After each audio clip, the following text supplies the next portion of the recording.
All right, this is Danny. He's gonna go through the whole rundown of the inspection. Yeah, this is just pictures and just kind of me talking casually, guys. So just make sure that you read the inspection report because there's things that'll be, potentially worded differently. This is the insulation in the attic space. It needs insulation very badly. It's old. There is some rodent travel up there. It looks to be old as well, but there is definitely travel through the insulation. There's some fecal matter up there. I'd recommend removing all the insulation before putting new insulation in just to get rid of all that stuff that's up there. The ductwork in the attic space is old. It's very inefficient ductwork. Some of the insulation is just failing and been torn away by the rodents that were up there. So I would just recommend general replacement of the ductwork just because of the age and overall condition, especially for energy efficiency purposes. There's an open junction box in the attic, not the end of the world, just needs a cover plate. These are miscellaneous photos. There's old cloth wiring up there, but it all tested dead. So they rewired the house, that's just FYI. This is under the house, so this is under the master bathroom. The subflooring is just completely deteriorated, and this pipe is just like covered with almost like a calcium buildup. And this little part right here, as soon as you touch it, it starts to leak. So that's an issue that needs to be taken care of. It could be leaking potentially from right here, and that's what's causing all the subflooring to be rotted. It's dry now, so I don't know if it's just running down from here now or coming from outside of the pipe as it runs for a long time, but this is all deteriorated wood. So is that something they can replace? Yeah, I mean, they got to tear it up. They got from the inside. This all has to be torn up from the inside, but the piping needs to be replaced anyways. It's old cast iron that's very brittle. Like if you squeeze that hard enough, it would probably collapse. So that needs to be replaced. This, is just, it's underneath, it's the floor that's underneath the flooring in there.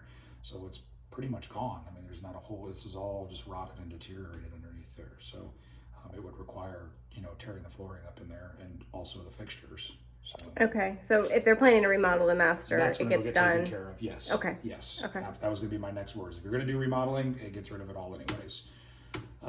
There is some termite activity at the crawl space entry. You did have a termite inspection. I'll let them handle that part of it. This is the ductwork for the return. So the supply ductwork runs through the attic space. The return runs underneath the home. This has all been torn off. The insulation's been torn off by critters. It's in contact with the ground. This should all be hung off the ground. And this is obviously the insulation, so it should be replaced. This is underneath the hall bathroom. So this, you can see all the fungus growing on the subflooring here, and it's soaking wet. It's as wet as it gets. So there's a leak that's occurring from where the supplies are and the subflooring. Now the controls leak really bad when you turn them on, so it could potentially be running back inside the wall and running down. Mm-hmm. So once again, this is kind of a remodel type thing too, because this is wet. The leak needs to be figured out. We couldn't figure out where it's coming from, but like I say, it's likely in between the walls because those controls, you can see water actually like dripping down here. All the cast iron piping's in bad shape. It needs to be replaced, or at least most of it. But this type of stuff is usually all replaced when you replace plumbing because once again, you've just got stuff here that's going to eventually rust through, and then you're just going to have wastewater flowing underneath the house. You have galvanized supply plumbing. The water pressure did drop some when I had all the fixtures on in the house, but if it's just one bathroom being run at a time, it was okay. Just kind of keep an eye on the water flow. If it starts to get lower and lower, that's when this plumbing has to be replaced. One support pier underneath there is not even in contact. It's in the center of the home. It's not even in contact, so it's not doing anything. The floors overall, they have a slope and some crowns at areas, which is pretty consistent with an older home and an elevated foundation. But this was obviously something that was meant to be to help add additional support to the home, and it's not supporting anything. So, but overall underneath everything looks good for the most part, with the exception of this. And like I say, the crowning of the floors and the sloping is pretty normal for a home this age. Another area where the duct was chewed underneath the house.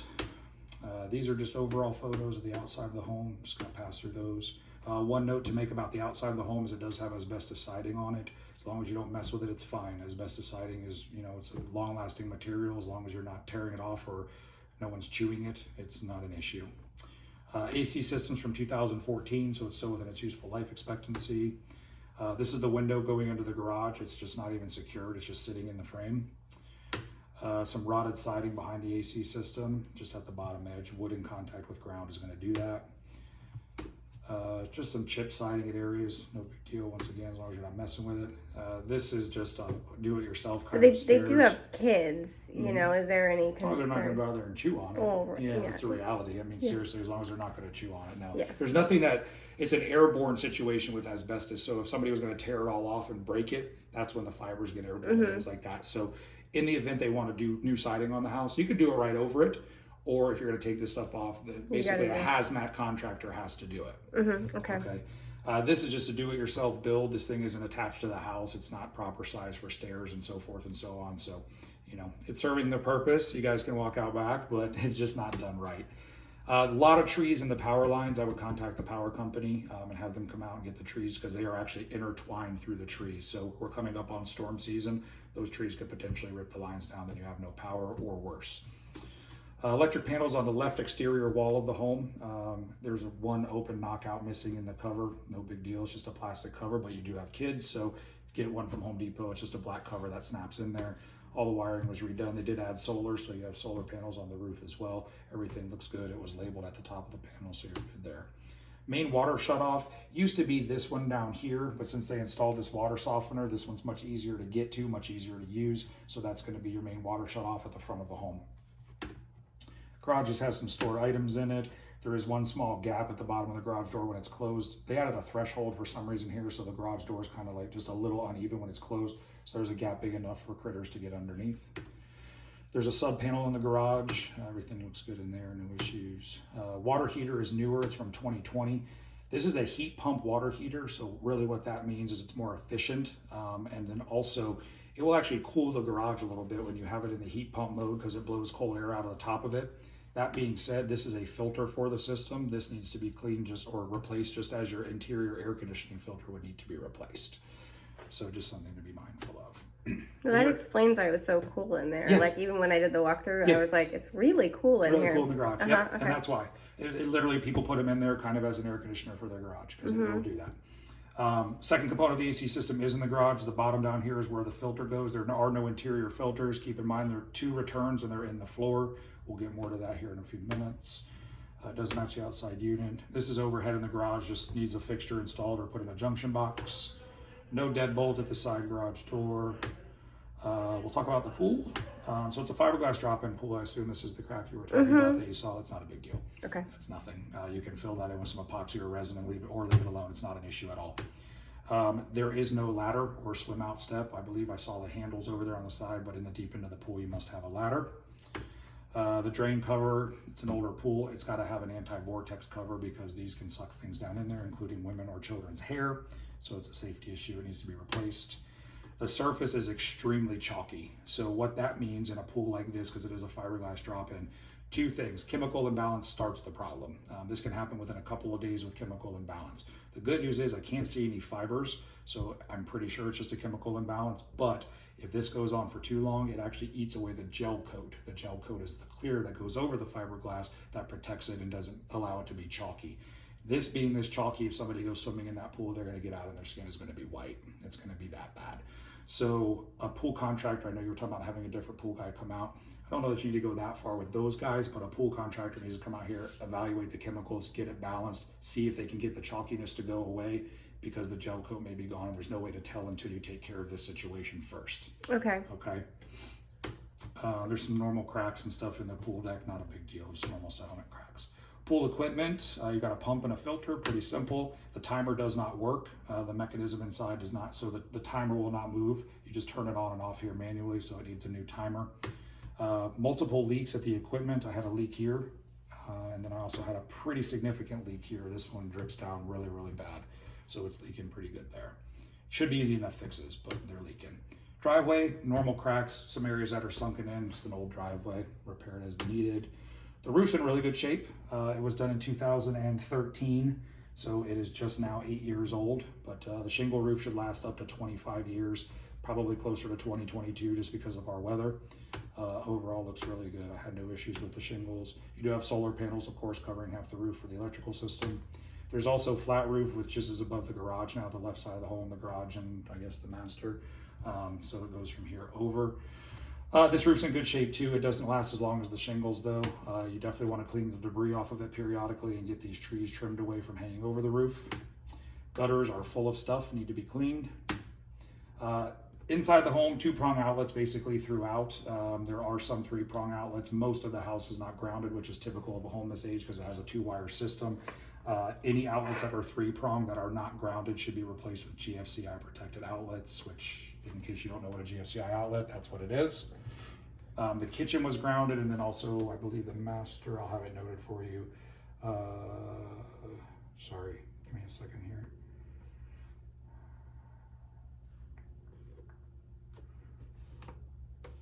Oh, the garage was grounded, so that was the only things that were grounded. So the kitchen and the garage were grounded, everything else was not grounded. This one, old windows in the home too, some of them are newer. This window is very sloppy in the frame when you open it. Some staining on the ceiling, it's dry, no issues there, probably from the old roof. Master bedroom, plumbing photos. Like I was telling you when we were talking about the plumbing underneath the house, the shower controls, they leak really bad when they're turned on. Any water just runs out of them both, which can cause water to go behind the walls. These windows are inoperable. Let's see, under the sink in the guest bathroom, flexible plumbing should be replaced. Reverse polarity outlet, the hot neutral wires are reversed, and that is likely not GFCI protected. You can see this is the one that where it's wet underneath the house right now. You can see the amount of water that runs out of here. So it's running behind the stem and then going down. That's where the issue could be potentially coming from. And the diverter's gone bad too. A lot of the water is just going down into the tub instead of to the shower. Cracked tiles in there. If you're gonna remodel, it's no big deal. This is substandard plumbing under the sink. It's basically just pushed in and glued. It doesn't have a compression fitting to be able to remove the piping. Bedroom photo, ceiling cracks at various rooms in the home. These are very common type of materials and expansion and contraction over the last 71 years. Bedroom photo, some stains on the floors. We did test them, they are dry. There was a rug covering those, not sure of the source. I mean, I know there's dog cages and stuff in there, so it could potentially have been from that. Maybe even urine. In the closet, there are some stains. They all tested dry. Once again, probably an issue previous roof or much longer. GFCI outlet here, yes. GFCI not over there. Needs to be replaced for safety purposes. Some wear at the sink, not really a big deal. Cosmetic stuff. And this is the main return, which is in a closet, which is fine. This is the air conditioning return, but you shouldn't have stored items covering it. I actually moved a couple things out there to get the photo of it. So this is where the air return is. There's another one in the master bedroom, but this needs to be free of any obstructions for proper airflow. I know it's a storage closet, so hang everything. Air conditioning performance was good. Measured the temperature going in, temperature coming out. Should be a minimum of 14 degrees. I had 70 going in, 53 coming out, 17 degrees. It's cooling really good. Would be better with new ductwork. There's an irrigation pump or a well pump, as we want to call it, at the side of the house. There's no sprinkler control or anything like that. There's 2 manual valves here and an on-off switch. The pump looks brand new. I turned it on, I let it run for quite some time. It never got prime. So wherever these lines go to, which I believe is just outside hose spigots, they just never got primed. The well may be dried up, it's not deep enough, not sure, but just FYI, I don't think it's meant to be a sprinkler system. And then... So why, I wonder why would have a new component and... I don't know, ask the sellers. Yeah. Be a good idea. Okay. And then, you know, I let it run for 4 or 5 minutes. It may take 10 minutes to prime, may take 15 minutes to prime. That just means the well could potentially be dried up. It's dry. Yeah, it You know hasn't what I mean? rained. It's dry. Yeah. So that could potentially. Now this, I mean, it's an old house. I don't know that you're going to do anything about it, but this is the garage door entering into the master bedroom. I mean, if you Google it, it will tell you that you cannot have this in any house. You know what I mean? It's a safety issue, fire hazard, health hazard, because any cars in there with noxious fumes will be potentially coming into the bedroom, sleeping occupants, so forth, so on. So you cannot have a garage door goes into a bedroom. Are you going to do anything about it? I don't know, but the reality is, if you read about it, it will tell you that this door should be completely sealed shut and a door should be placed somewhere else. But that's a lot of construction, especially in an older home. I just write it. You guys do what you want about it, okay? Just so you know. Don't ever let the fire marshal come over, okay? And then that's it as far as my photos are concerned. So, you know, this is typical stuff. I know you're going to send this video to them, guys. This is typical stuff of an older home, but please do your due diligence. I mean, Meg's awesome. She'll work with you on these things, but you know, there's some issues that definitely need to be addressed prior to you guys purchasing the home. Read through the report. If you guys have questions, call me, okay? All right, thank you so much, Danny. You're welcome.